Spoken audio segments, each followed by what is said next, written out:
कि साल भर तक घर में कोई भी फंक्शन हो, कोई भी कार्यक्रम हो, हम सोने के गहने नहीं खरीदेंगे. നിങ്ങൾ ഒരു വർഷത്തേക്ക് ഗോൾഡ് വാങ്ങുന്നത് നിർത്തിവെക്കണം. അതെ.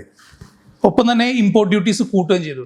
അതെ. അപ്പൊ എന്താണ് ആക്ച്വലി ഇവിടെ സംഭവിച്ചുകൊണ്ടിരിക്കുന്നത്? ബിക്കോസ് ഗോൾഡിന്റെ മാർക്കറ്റ് വല്ലാണ്ട് വോളറ്റൈൽ ആണെന്ന് നമുക്കറിയാലോ. അതെ. അപ്പൊ എന്തുകൊണ്ടായിരിക്കും PM അങ്ങനെ ഒരു കാര്യം പറഞ്ഞിട്ടുണ്ടാവുക?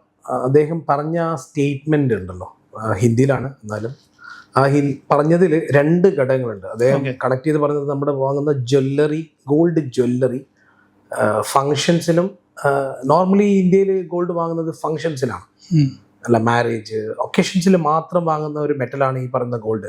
അല്ലാതെ വീക്കെൻഡിൽ പോയിട്ട് ആരും ജസ്റ്റ് ജനറലി പോയിട്ട് ആരും ഗോൾഡ് വാങ്ങാറില്ല. അപ്പോൾ ഈ ഫങ്ഷൻസിൽ വാങ്ങുന്ന ഗോൾഡ് നിങ്ങൾ ഈ ഒരു അടുത്ത ഒരു വർഷത്തേക്ക് നിർത്തണം എന്നുള്ള കമ്മ്യൂണിക്കേഷന് ശേഷമാണ് 6% നിന്ന് 15% ഇമ്പോർട്ട് ഡ്യൂട്ടി കൂട്ടുന്നത്. കാരണം നിങ്ങളുടെ അഫോർഡബിലിറ്റി നമുക്കറിയാം, വാങ്ങും എന്നാലും അതിനെ നിയന്ത്രിക്കാനാണ് ഈ 15% ഇമ്പോർട്ട് ഡ്യൂട്ടി കൂടുന്നത്. ഇനി ആ പ്രസംഗത്തിൻ്റെ അതിന് മുമ്പ് ചെറിയൊരു ഘടകമുണ്ട്, എനിക്കൊന്നും അധികം പേരും ശ്രദ്ധിച്ചിട്ടുണ്ടാവില്ല. അതായത് അദ്ദേഹം പറയുന്നുണ്ട്, ഇതിന് മുമ്പ് തന്നെ ഒരു കാര്യം പറയുന്നുണ്ട്. एक जमाना था जब संकट आता था, कोई युद्ध होता था, तो लोग देश हित में सोना दान दे देते थे.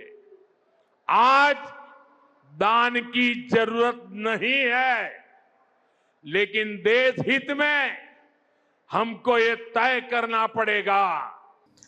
നമുക്കൊരു കാലഘട്ടം ഉണ്ടായിരുന്നു, യുദ്ധകാലങ്ങളിലും ആ ഒരു അടിയന്തരാവസ്ഥകളിലൊക്കെ ജനങ്ങൾ ഇന്ത്യക്ക് വേണ്ടിയിട്ട് രാജ്യസ്നേഹം കൊണ്ടുവന്നിട്ട് നമ്മുടെ ജ്വല്ലറി ദാനം ചെയ്യുന്നൊരു പ്രക്രിയ ഉണ്ടായിരുന്നു പോലും.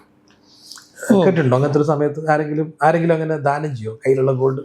റിയലി അങ്ങനത്തെ ഒരു സമയം ഇന്ത്യക്ക് ഉണ്ടായിരുന്നു എന്ന് അദ്ദേഹം പറയുന്നു. ശരിക്കും അങ്ങനെ ഒരു സമയം ഉണ്ടായിരുന്നു. Fintaxman, the mentor your business needs.